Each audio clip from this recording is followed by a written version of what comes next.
Fala pessoal, sou Mauro, economista do Porquê. Começa agora mais um episódio do Economista em Tudo.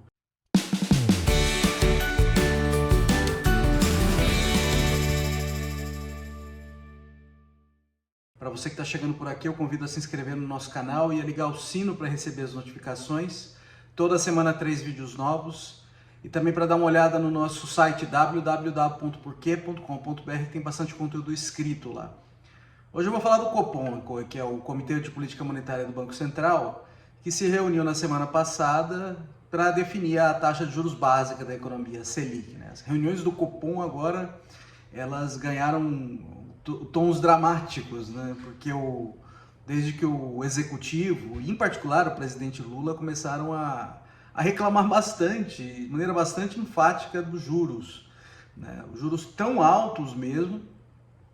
Se a gente olha para o passado recente, eles chegaram lá em 2% no auge da pandemia, e aí com a inflação voltando, o Banco Central começou a subir, chegou a 13,75, que é um nível parecido com o que era no meio ali da década de 2010, tá?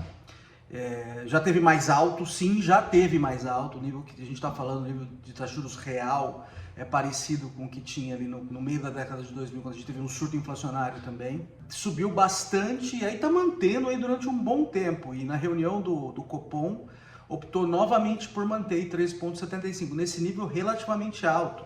E relativamente alto reconhecido pelo próprio Banco Central. O Banco Central enxerga que esse nível de juro está alto para combater a inflação e que o juro de longo prazo, que é uma coisa não observável, mas as estimativas de juros de longo prazo do Banco Central são mais baixas que esse 3,75. Então, em algum ponto do tempo, ele vai começar a cair, mas não vai ser agora. Todo mundo sabia que o Banco Central ia manter a Selic.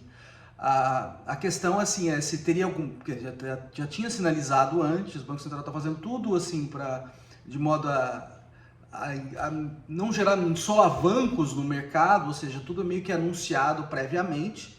Acho que a ideia era olhar para o comunicado e ver se tinha alguma sinalização de queda, principalmente depois que o governo, o Ministério da Fazenda, apresentou o tal do arcabouço fiscal, né, que seria a sua proposta de novas regras para as contas públicas, que vai substituir o teto dos gastos. Eu diria que teve o tom mudou marginalmente, um pouquinho. O tom estava mais duro no comunicado anterior, agora ele ficou um pouquinho menos duro, pouquinha coisa. Mas assim, nenhum sinal de que logo a gente vai ter queda na Selic. Então provavelmente vai ter queda na Selic só no segundo semestre desse ano. Então a gente vai segurar aí mais um tempo de juro alto. Por que o Banco Central, qual que é a justificativa do Banco Central? Estou olhando de novo para o comunicado do Banco Central, que acho que é a coisa mais importante para a gente olhar nesse momento, porque todo mundo já sabia que o juro ia ser mantido, tá? O Banco Central falou assim, olha, a inflação já caiu bastante, mas ela ainda não está em terreno confortável, tá? Então, para esse ano, a meta de inflação do Banco Central para o fim do ano é 3,25, com um intervalo de tolerância entre 1,75 e 4,75. Então, é um intervalo de tolerância de 1,5%, 1,5 ponto percentual para cima e para baixo. Então, o teto desse intervalo de tolerância é 4,75%. As medidas expectativas apuradas pela pesquisa Focus estão acima de 6%. Então, o Banco Central faz essas tomadas de expectativa junto a instituições do mercado financeiro, a consultorias econômicas, enquanto estão esperando para a taxa de inflação aí no fim do ano, e isso aí está na casa dos 6%. Então, ainda acima do teto ali da meta de inflação. Tá? Então, toda a expectativa está indo no sentido que o Banco Central não vai cumprir mais uma vez a meta de inflação, a terceira vez seguida. E a hora que a gente olha para o ano que vem, 2024, a meta de inflação é ainda mais baixa, 3, com o mesmo intervalo de tolerância, 1,5. Então, o teto desse intervalo de tolerância é 4,5. A expectativa para o ano que vem está na casa de 4,20. Está dentro do intervalo, mas está lá no limite já. Então, assim, a situação não é nada confortável, ainda que tenha melhorado bastante. Por exemplo, a inflação de 12 meses, ela caiu lá de mais de 2 dígitos, 11%, ela caiu agora, ela está em 4,65 no dado de março. Tá? Aliás, é interessante isso, né? Quando a gente olha para a inflação de 12 meses, 4,65, ela está dentro do intervalo da meta hoje. A meta para o fim do ano é 4,75, então 4, já tá dentro do intervalo já, né, se a gente pega uma janela de 12 meses.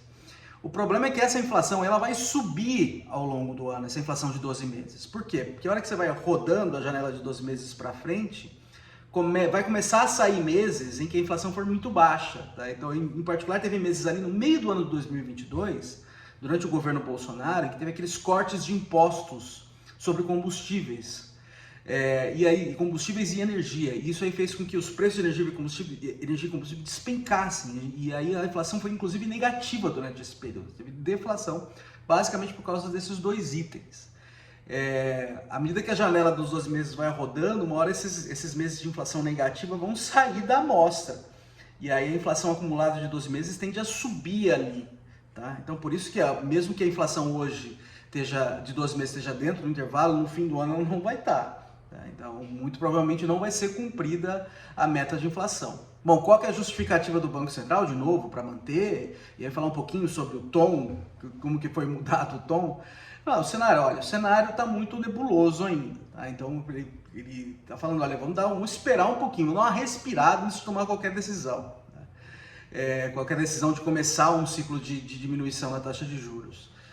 Cenário externo muito complicado ainda, tá? Você tem ainda guerra na Ucrânia, ainda bancos centrais em países desenvolvidos subindo a sua taxa de juros, de novo, porque lá tem um problema de inflação alta também, então eles estão subindo a taxa de juros, então todo o ciclo que o Brasil fez é que eles ainda estão fazendo esse ciclo de subir na taxa de juros, lá começou mais tarde, o Banco Central do Brasil começou mais cedo. Então tudo isso é cenário complicado para a economia brasileira, cenário externo, e além disso, a gente viu alguns problemas ali no sistema financeiro, em alguns bancos estrangeiros. E agora mais um banco nos Estados Unidos entrou e falei isso, um banco grande. Então, por enquanto, o negócio está contido, não tem nenhuma evidência de contágio para o sistema financeiro como um todo, tal, mas assim, a gente não sabe, né, o que vai acontecer daqui para frente. Então o cenário externo ainda está bem complicado mesmo. Do lado no Brasil, no cenário interno, a gente tem toda a questão das contas públicas, e essa questão das contas públicas é crucial para que o Banco Central comece a derrubar a taxa de juros. Tá? Porque com as contas públicas desarrumadas, principalmente algumas perspectivas de contas públicas desarrumadas no longo prazo, é muito difícil o Banco Central controlar a inflação. Torna muito difícil a situação de controlar a inflação e de baixar esse juro. Por quê? Contas públicas desarrumadas no longo prazo é risco mais alto do governo não honrar seus compromissos ou usar a inflação alta para diminuir o custo dessa dívida, né? Então os investidores olhando para isso, os credores olhando para isso, começam a demandar um juro mais alto. Tá? Então a questão das contas públicas é crucial aqui para que o Banco Central consiga baixar a taxa de juros sem perder a mão na inflação. E isso o Banco Central é um momento que ainda está muito complicado ainda. Mesmo com a apresentação do arcabouço fiscal, ainda tem questões de como que essa discussão vai evoluir no Congresso. Além disso, o governo demonstrou uma certa fraqueza no Congresso nas últimas votações. Então ainda não está claro se vai conseguir empurrar alguma coisa. E eu acho que tem uma questão importante que o Banco Central não está tocando, que é a seguinte: o arcabouço é suficiente para garantir o cumprimento a estabilidade das contas públicas no longo prazo, a estabilidade da dívida pública no longo prazo? A minha opinião é que não, ainda depende muito de aumento de arrecadação do governo, que não está claro exatamente como ele vai fazer. Então, mesmo que o arcabouço passe do jeito que está, eu diria que ainda tem muita incerteza, principalmente, olha, só com o controle dos gastos previstos pelo arcabouço, não vai conseguir gerar essa economia que pretende. Vai ter que aumentar imposto, vai ter que aumentar a arrecadação do governo de maneira substancial.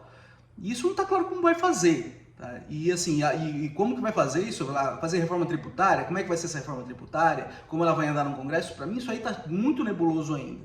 Então mesmo que se o governo conseguir aprovar esse arcabouço aqui, eu não acho que a coisa melhora nesse sentido. Tá? E isso o Banco Central não tocou. Então dá a impressão é a seguinte: se aprovar o arcabouço do jeito que está, beleza, a gente vai começar a baixar juros, né? E eu acho que isso aí vai ser, não vai acontecer, não está claro ainda para mim. Bom, o que mudou no comunicado desse mês em relação ao mês passado? No mês passado foi um comunicado bem duro. Estava tendo bastante embate com o governo, e o Banco Central falou assim: olha, se precisar, se a situação da inflação não aliviasse, e em particular se as expectativas não derem uma folga, porque ele controlar as expectativas, ou seja, ancorar expectativas é crucial. Tá? Por quê? Porque você, com as expectativas ancoradas, você consegue baixar a inflação sem ter um custo tão alto, com juros pesados. E as expectativas elas não estão dando folga. Então o Banco Central tem que usar essa ferramenta do juro de maneira mais forte, é o que está acontecendo aqui, mantendo esse taxa de juros alta de forma mais prolongada. Então, se não conseguir, o Banco Central fala assim: então eu não descarto subir, voltar a ter um novo ciclo de aumento da taxa de juros, mais alto do que está aqui. Agora ele continua no comunicado, mas está dizendo que isso não é muito provável, agora menos provável. Então, por isso que eu acho, era um comunicado duro no mês passado, agora deu uma aliviada. Tá? Mas ainda assim, nas próximas reuniões, pelo menos nesse semestre, acho muito difícil ter alguma queda de juros. Provavelmente vai acontecer uma coisa já lá para o segundo semestre. Tá? Então a gente vai continuar aí desse jeito, vai continuar os embates com o executivo dessa forma. Mais informação deve sair? Eu suspeito que sim. Tá? Então na terça-feira da semana que vem o Banco Central divulga a ata da reunião. Divulgou o comunicado, agora que é uma coisa mais curta, na semana que vem sai a ata da reunião na terça-feira. Na semana que vem não, nessa semana agora. Né? Porque eu tô gravando aqui na sexta-feira, o vídeo tá saindo na segunda. É nessa semana agora, amanhã na verdade. E aí a gente vai ter mais informação, se o Banco Central vai dar um pouquinho mais de pistas sobre quando vai começar um ciclo de queda na taxa de juros. A gente dá uma olhada nessa informação, se tiver mais, a gente comenta aqui. É isso aí, pessoal, muito obrigado por ter assistido o vídeo, a gente volta a conversar mais na semana que vem. Dê uma olhada no nosso site, o endereço é www.porque.com.br. A gente também traz redes sociais, está aqui no YouTube, no Facebook, no Instagram e no Twitter. É isso aí, até a semana que vem, um abraço!